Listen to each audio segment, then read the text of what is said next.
Good day to you, and first, right off the bat, I'd like to say thank you so much for your patience during this ordeal. I'll do my best to make it up to you.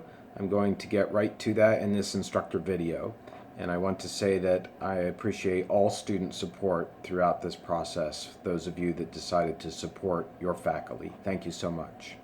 Now onwards to the assignment that we basically missed from Thursday. We really had nothing going on in terms of reading the book, but what we did have was the assignment of the research paper and the research proposal. Look at them as working together. The research proposal gets you started so that you're on the way in the right direction towards the final assignment, which is the research paper. The research proposal is going to be due October the 27th. So the 27th it'll be due by you in the Dropbox. The guidelines for it are listed under the Content tab on D2L, as are the guidelines for the research paper, which is going to be due on 12/18. So in this video, I just want to sketch out what the differences are between the two of them, and then leave it up to you to be submitting them and getting feedback so that your proposal gets sharpened in its focus before you go on to your final research paper. The proposal is kind of a running start. We sharpen our things, the way that we look at the phenomenon that you're trying to study, and then it's all ready to go for a full-blown study for your final research paper. Okay, so when it comes to the proposal, this is worth 10 points, and the basic format issues is it's supposed to be double-spaced and 2 pages. Okay, so it's not long. This is what's due on October the 27th. And the purpose of it is to orient the researcher, that's you, orient the researcher towards a research area that can be investigated by comparing 2 samples of similar media content, wherein one sample is from one country and the other sample is from the United States. So you're comparing 2 media samples, one from the US and one from a country of your choice. And when I say samples, I don't mean an entire series of television programs. I mean one TV episode. I mean one radio program.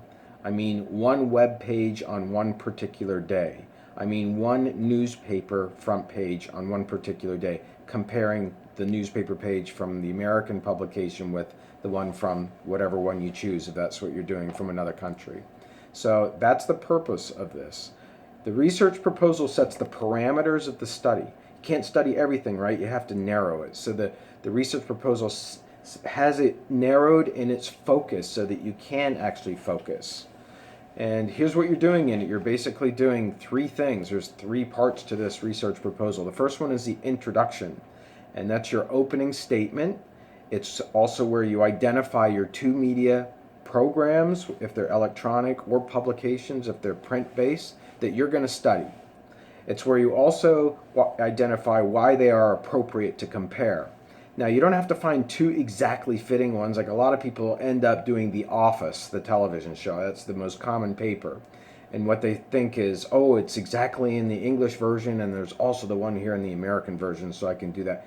It doesn't have to be like that. You, in general, can choose a film, even if you want to do film, that is remotely similar in its approach and genre to the one that you want to compare it to in the US. Same goes for TV programs, for websites, for radio programs, for any medium that you are thinking about studying.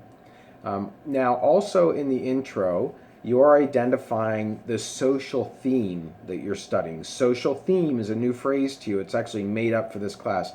A social theme is trying to describe a phenomenon that's going on in the society that's represented by the media content. The societal themes that are going on in the society that's represented by the media content. And you get to make the themes up. As long as the themes describe a phenomenon that's going on in the society, it's a social theme, okay? So don't get hung up on, oh, what do I choose? Here's 3 examples.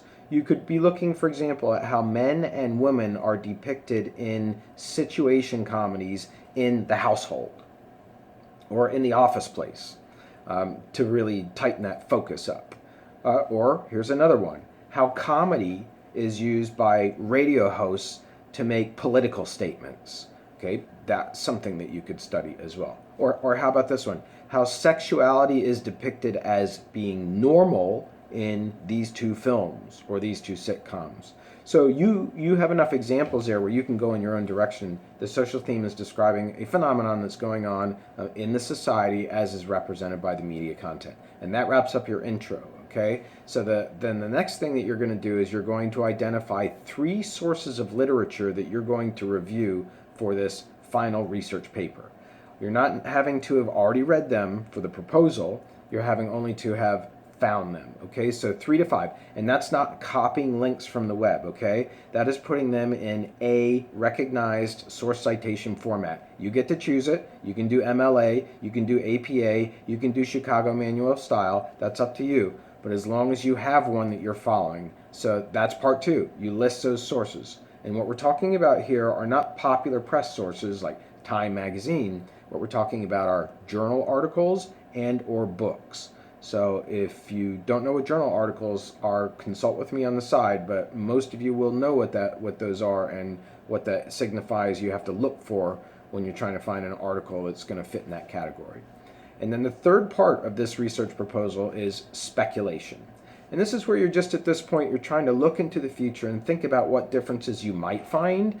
Obviously, you've chosen this foreign media sample because you have a burning curiosity about it. It's probably been on your mind before this class, something about that country. So you have some knowledge that will allow you to jump into the future and at least think about what it is that you might like to hope comes up in your study. Not necessarily hoping and going in one direction and the other as far as blaming or praising, but as far as revealing information about categories of things. So in this speculation part, the third part of this research proposal, you explain why you expect to reach these findings based on your reasoning on what you know about the two countries, either from the readings or from your own personal experience. Okay, so that's that whole assignment. That's the research proposal. It's due on 10/27. Then we also have, that is going to be building into the final research paper, which is due on 12/8, December the 8th. And what that is all about is it's the big crescendo in this class of your knowledge. It's putting together everything that you've learned in the chapters, everything that you've come to realize on your own into a solid research project where you're examining these 2 media samples. And so I'm going to let you read that because you can go over that on your own. A video format is not going to be that helpful. But I'll just tell you the categories that will be in this final paper. You're going to have the intro is 1 to 2 pages. You're going to have a lit review. That's literature review, right? You know that if you have done this before for a research paper where you're reviewing literature. And so you're going to do that as your second part. And then the third part is the variables. And in the variables, what you're doing is you're naming variables that you're going to be using in the project to study the phenomenon. Variables by their nature vary. I am spending a little bit of time on this one because I know that this is something that some of you may have a difficult time with. Then the fourth one is comparisons. That's where you actually go into the main substance of your paper where you're comparing the 2 media samples. And so that's going to be most of your page length is doing that, right? Making these comparisons among these variables and revealing how interesting your study is and how they're exactly alike in this way and different in other ways. Okay, so that's your fourth section. Then you have a conclusion, 1 to 2 pages, then appendices as necessary, and your bibliography. You've got to go through this document and really study it to understand what is due in this final research paper. But to assist you further, there are 2 sample papers that are posted online under D2L, on D2L under the Content tab for you to look at and you to really see the nuances of how you present information in an academic and in a scholarly way in a research paper, a final research paper for a class where you are the investigator. These 2 papers will give you that ability and help you see, for those of you who are very confused about, for example, variables, or somewhat confused or slightly confused, or any other dimension of the assignment, that's where you can really see a good example of how another student has laid this out, and that should help you along much better than I can do in a video, in an instructor video. But absolutely, any questions that anybody has, please email me so that I can really cater any further assistance I can give to individual needs. All right, so that's going to wrap things up for today. I really look forward to seeing what you are all going to study. Have a great day.